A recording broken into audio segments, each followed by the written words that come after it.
आदाब नाज़रीन, खबरनामे में आपका इस्तकबाल है। मैं हूँ रेशमा आपके साथ। आइए नजर डाल लेते हैं इस वक्त की हेडलाइंस पर। वज़ीर आज़म नरेंद्र मोदी के इथियोपिया के दौरे के बाद दो तरफा शराकतदारी नई बुलंदियों पर पहुंची। इथियोपिया के आला तरीन एजाज इथियोपिया के अजीम एजाज से निशान से नवाजे जाने पर वज़ीर आज़म नरेंद्र मोदी ने हुकूमत से किया इजहार तशक्कुर। वज़ीर आज़म आज इथियोपिया की पार्लियामेंट से करेंगे खिताब। हुकूमत आज लोकसभा में विकसित भारत जी रामजी बिल पास कराने की करेगी कोशिश। मनरेगा की जगह नई स्कीम की तजवीज पेश करने पर अपोजिशन ने किया नाराजगी का इजहार।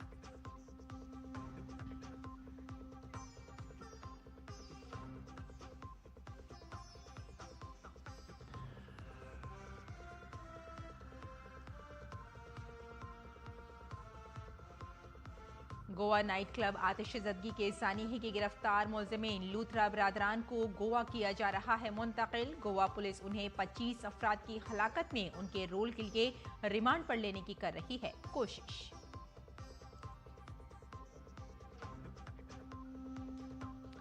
भारतीय बहरिया को आज मिलेगा अपना दूसरा R60MH हेलीकॉप्टर स्क्वाड्रन और INAS 335 हेलीकॉप्टर और ऑस्प्रे की गोवा की INS हंसा में होगी शमूलियत।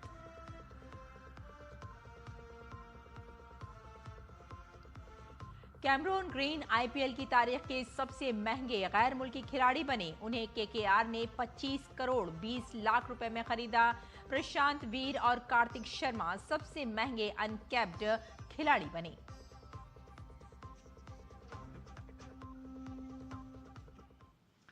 और आइए नाज़रीन, अब खबरों पर डालते हैं तफसील से नजर। वज़ीर आज़म नरेंद्र मोदी जो 3 मुल्कों के दौरे पर हैं, अपने पहले उर्दून के दौरे के बाद इथियोपिया के दौरे पर हैं। वज़ीर आज़म नरेंद्र मोदी के इथियोपिया के दौरे के पहले दिन हिंदुस्तान इथियोपिया ताउन को बढ़ाने के लिए बड़े फैसले लिए गए। दोनों ममालिक ने अपने ताल्लुकात को स्ट्रेटेजिक पार्टनरशिप तक बढ़ाने का फैसला किया। इथियोपिया के वज़ीर आज़म ने PM मोदी को इथियोपिया के आला तरीन एजाज से नवाजा। वज़ीर आज़म मोदी आज इथियोपिया की पार्लियामेंट से खिताब करेंगे। पेश है ये तफसीली रिपोर्ट।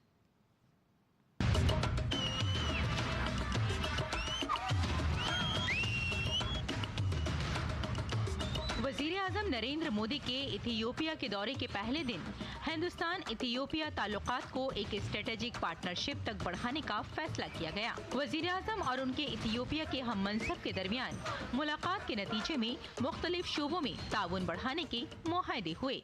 हम भारत इथियोपिया संबंधों को स्ट्रेटेजिक पार्टनरशिप पर उस स्तर पर ले जा रहे हैं। ये कदम हमारे संबंधों को नई ऊर्जा, नई गति और नई गहराई प्रदान करेगा। भविष्य की अपार संभावनाओं को साकार करने के लिए एक स्पष्ट रोडमैप तैयार होगा।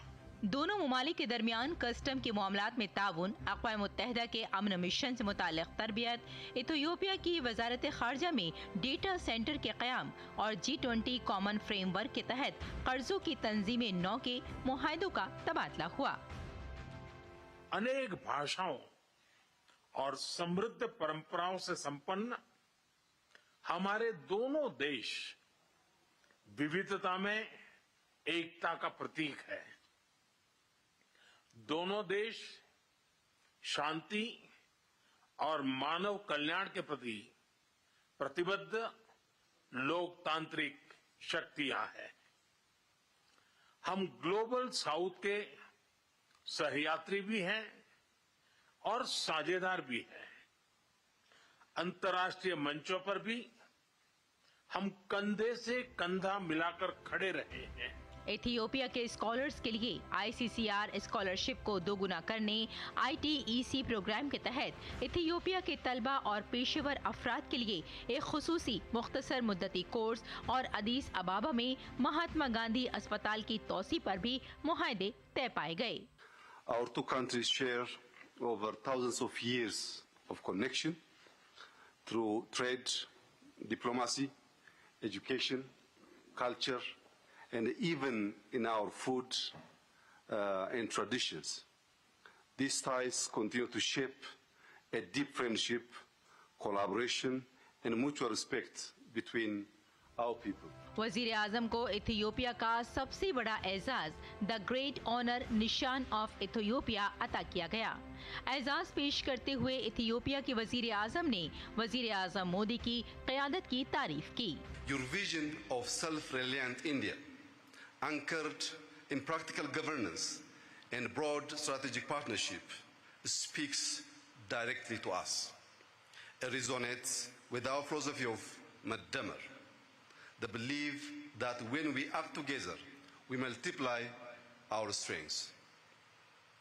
Our nations draw wisdom from ancient civilizations, yet strive to build modern, capable states for the next generation. वजीर आजम ने 140 करोड़ हमवतनों की जानिब से ये एजाज कबूल किया। उन्होंने इसे उन लोगों के नाम वक्फ किया जिन्होंने दोनों ममालिक के दरमियान शराकत दारी को तश्कील दिया। विश्व की अति प्राचीन और समृद्ध सभ्यता द्वारा सम्मानित किया जाना मेरे लिए बहुत गौरव की बात है। मैं सभी भारतवासियों की ओर से इस सम्मान को पूरी विनम्रता और कृतज्ञता से ग्रहण करता हूं। यह सम्मान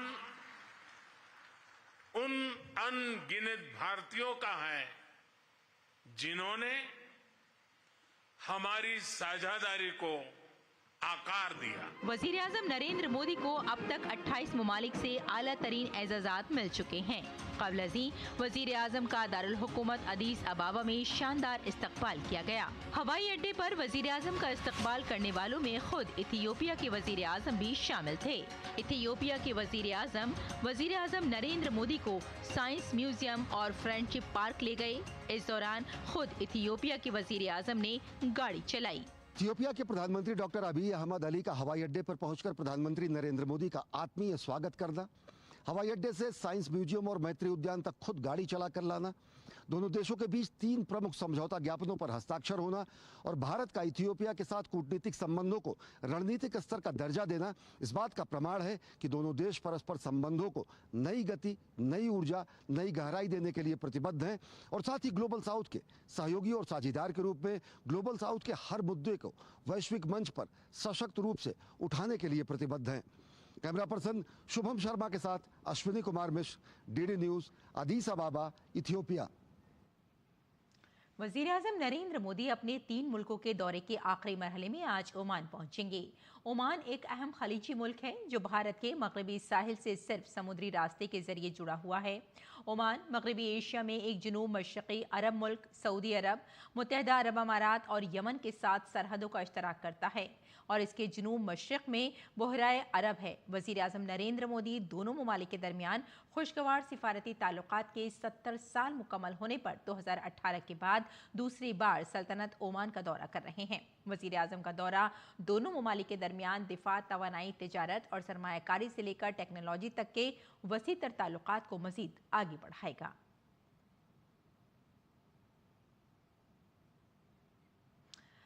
तो भारत और ओमान के दरमियान जो ताल्लुकात हैं, आइए इसके बारे में आपको बताते चलें कि हिंदुस्तान और ओमान के ताल्लुकात तकरीबन 5000 साल पुराने हैं।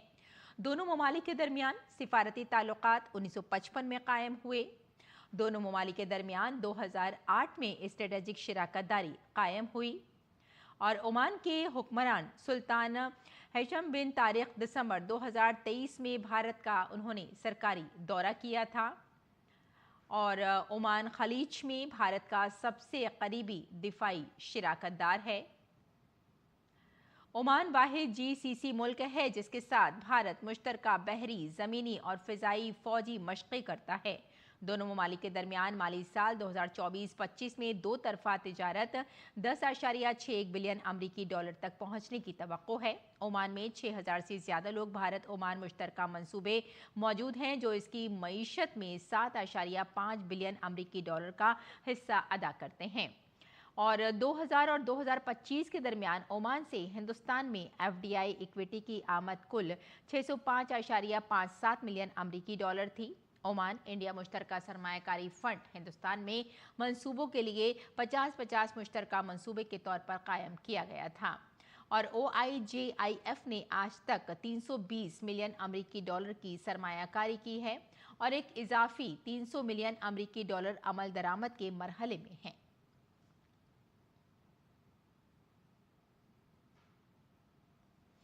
वजीर आजम नरेंद्र मोदी आज दूसरी बार ओमान का दौरा करने वाले हैं। वजीर आजम नरेंद्र मोदी ने 2018 में अपने ओमान के पहले दौरे के दौरान जिन जगहों का दौरा किया था उनमें से एक दारुल हुकूमत मस्कत में वाक़ई सुल्तान काबूस ग्रैंड मस्जिद भी थी। ये ओमान की सबसे बड़ी मस्जिद है और इसका भारत से गहरा ताल्लुक है और तमाम मज़ाहिब के लोग इसमें जा सकते हैं। और क्या खास बात है इसकी, आइए देखते हैं इस रिपोर्ट में।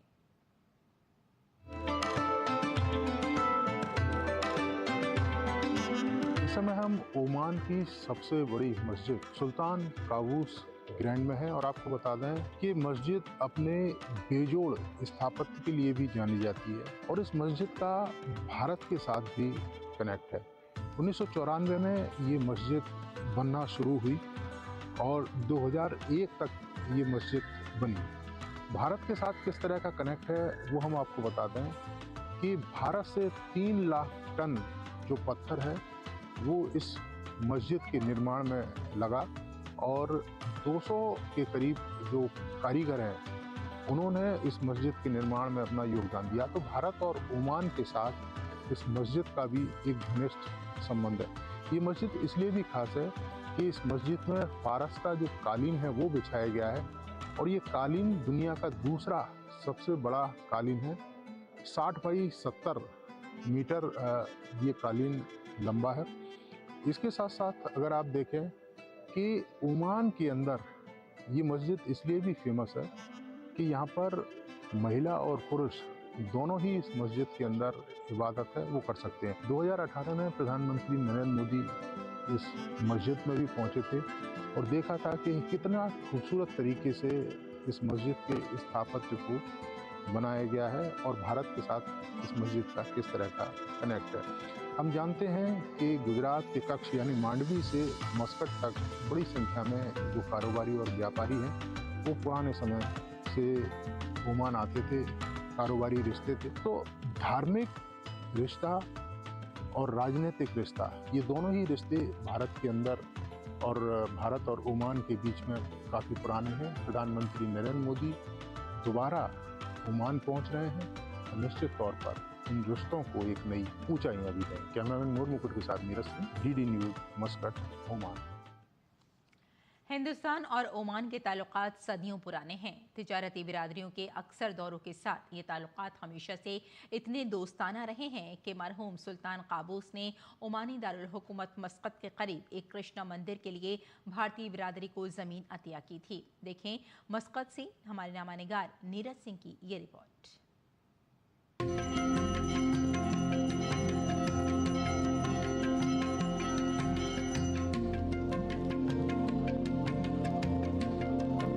इस समय हम ओमान की राजधानी मस्कट में हैं और मस्कट के एक श्री कृष्ण मंदिर में। ये मंदिर 1987 में स्वर्गीय सुल्तान काबूस ने इस मंदिर के लिए ज़मीन दान दी थी और उसके बाद इस मंदिर को बनाया गया। 2013 में इसका पुनर्निर्माण किया गया। इस मंदिर में भी बड़ी संख्या में करीब 600 से 700 के करीब भारतीय प्रतिदिन इस मंदिर में दर्शन करने के लिए आते हैं। ये मंदिर बताता है कि किस तरीके से दोनों देश जो धार्मिक और सांस्कृतिक जो नज़दीकियां हैं वो किस तरीके से दोनों देशों के बीच में है। यहाँ जो कृष्ण भगवान का स्वरूप विराजमान है उनकी यहाँ कमर में खंजर बना हुआ है। जैसे अरब देश में और अपने ओमान में भी खंजर बहुत प्रसिद्ध है, यहाँ का चिन्ह है। तो ऐसे भगवान की यहाँ प्रतिमा में और कमर में खंजर बना हुआ है। बहुत अच्छा है। वैसे भी यहाँ हमको कभी ऐसा लगता ही नहीं है हम भारत से बाहर रह रहे हैं, ऐसा ही लगता है अपने देश में ही रह रहे हैं। भगवान नाथ द्वार में जिस तरीके से पूजा पद्धति अपनाई जाती है उसी तरह की पूजा पद्धति इस मंदिर में भी अपनाई जाती है जो ओमान के मस्कट में। तो ये बताता है कि किस तरीके से ओमान के अंदर भारतीय समुदाय की धार्मिक जो मान्यता है, जो धार्मिक पूजा पद्धति है, उसे किस तरीके से मान्यता दी गई है, जो दोनों देशों के नज़दीकी संबंधों को दर्शाता है। कैमरामैन मोर मुकुट के साथ Neeraj Singh, DD news, Muscat, Oman.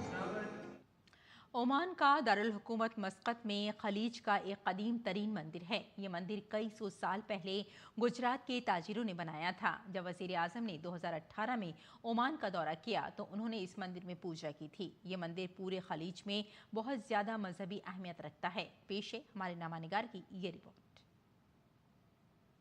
की राजधानी मस्कट में है और आपको बता दें कि मस्कट में गल्फ कंट्री का सबसे पुराना शिव मंदिर है।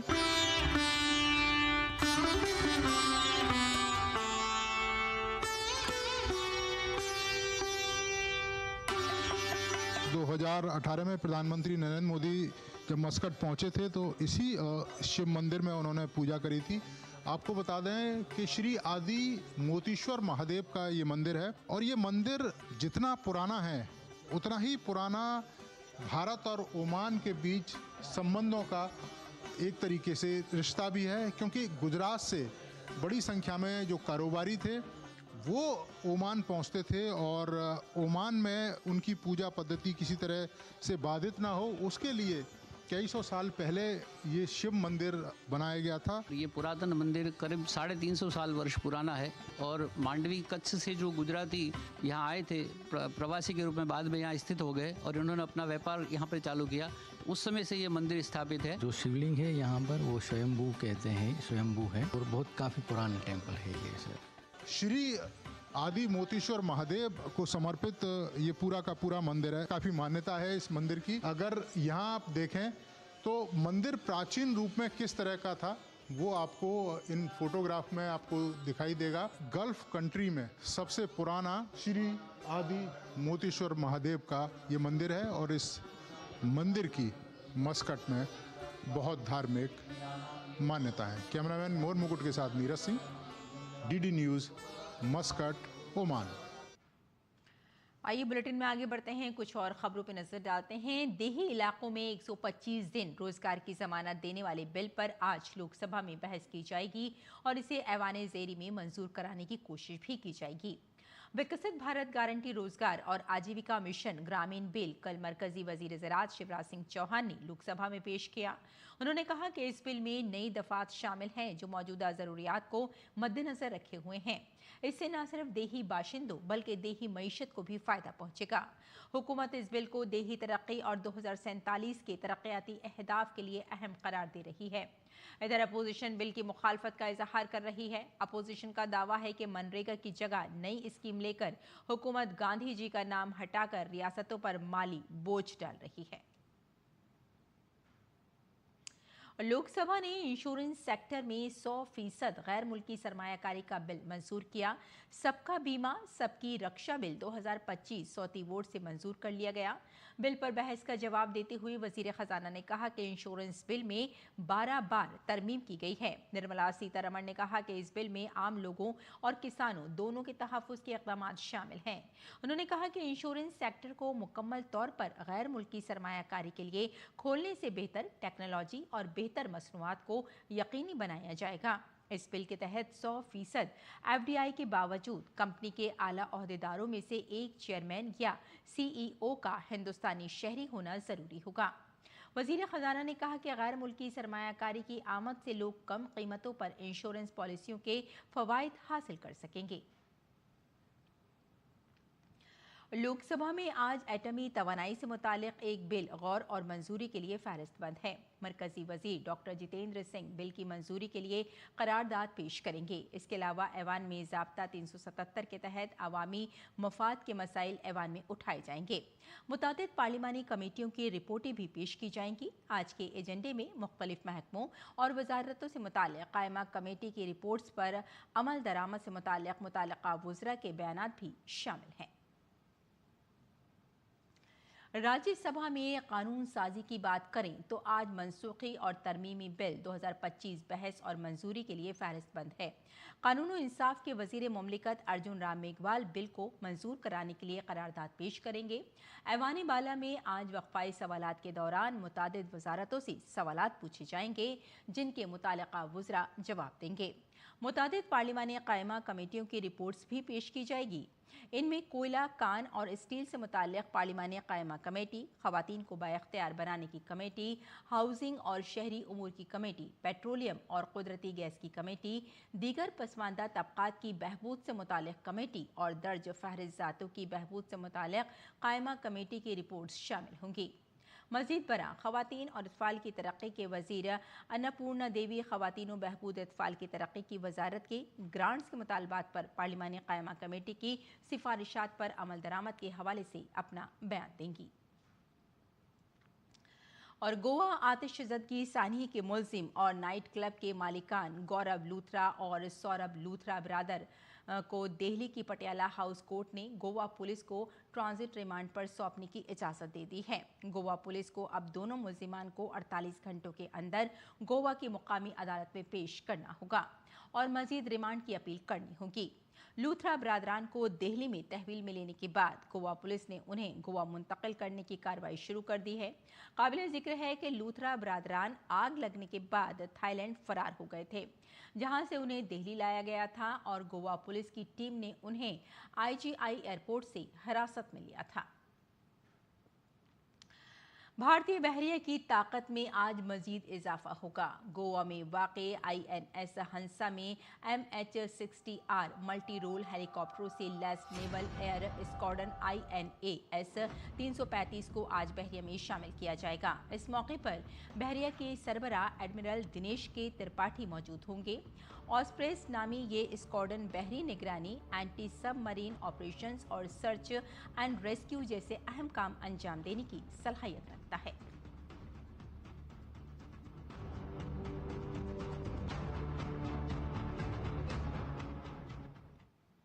और आइए नाज़रीन, अब नजर डाल लेते हैं दिल्ली से शाये कुछ उर्दू अखबारात पर।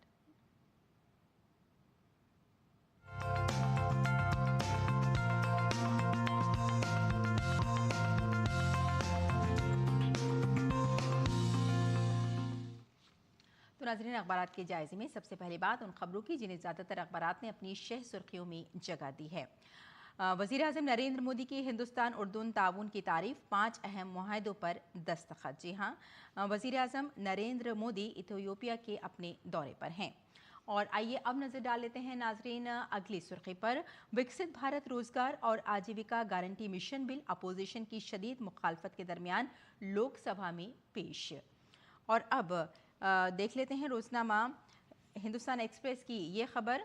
और आपको बता दें कि ये खबर भी काफ़ी अहम हो जाती है। अक़वाम मुत्तहिदा में फ़लस्तीनी अवाम के हक़ आपको बता दें और ख़ुद इरादियत की तौसीक़ की करारदाद भारी अक्सरियत से मंजूर की गई है। और तो नाज़रीन, ये था अखबारात का मुख्तसर सा जायज़ा। और आइए अब लौटते हैं बुलेटिन की जानिब। कुछ और ख़बरों पर नज़र डाल लेते हैं। दुबई में जारी इंडियन प्रीमियर लीग के नीलामी में जूनियर मलिंगा कहलाने वाले श्रीलंका के sling bowling arm action pacer Matheesha Pathirana को नीलामी में काफ़ी रकम मिली है। 2 करोड़ रुपए के पेस प्राइस वाले मिथिशा पथिराना को कोलकाता नाइट राइडर्स ने 18 करोड़ में खरीदा। लखनऊ ने भी पथिराना में दिलचस्पी जाहिर की थी, लेकिन 18 करोड़ की बोली मिलने के बाद वो पीछे हट गया। उत्तर प्रदेश के अनकैप्ड स्पिनर प्रशांत वीर को IPL नीलामी में चेन्नई सुपर किंग्स ने 14.20 करोड़ रुपए में खरीदा। चेन्नई सुपर किंग्स और सनराइजर्स हैदराबाद के दरमियान प्रशांत के लिए एक तवील बोली देखी गई, लेकिन चेन्नई उन्हें अपने साथ जोड़ने में कामयाब रही। इसके साथ ही 20 साला ऑलराउंडर प्रशांत वीर IPL के तारीख में मुश्तरका तौर पर सबसे महंगे अनकैप्ड खिलाड़ी बन गए हैं। और अब मौसम का मिजाज।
तो नाज़रीन, खबरनामे में फिलहाल इतना ही। इजाज़त दें। आदाब।